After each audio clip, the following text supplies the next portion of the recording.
എന്തേന്നപ്പൂ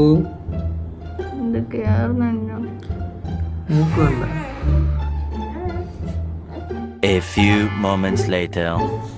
അങ്ങനെ ഒരുവിധം പിടിച്ച് കയറ്റി അകത്തുനിന്നത് കയറിയിട്ടുണ്ട്. ഇനി മൂക്കിൻ്റെ അവസ്ഥ കണ്ടാ അറിയാം. 10 hours later. രാവിലെ തുടങ്ങിയതാണ്, അവസാനം ഐസ് കട്ടയൊക്കെ കൊണ്ടുവന്ന് മൂക്കി പിടിച്ച് സാഹസികതയൊക്കെ കാണിച്ച് അവസാനം ഫൈനൽ പരീക്ഷണത്തിൽ കുത്തി ഇറക്കാൻ പോവുകയാണ്.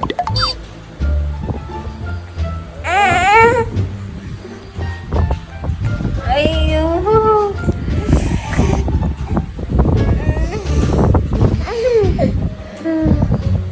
കേറിയ എന്റെ പൊന്നോ, എത്ര നേരത്തെ പരിശ്രമമാണ്. ഒരു മൂക്കൂത്തി കുത്തി കയറ്റാൻ രാവിലെ തൊട്ട് മൂക്ക് ചുമന്നല്ലേ, നന്നായി.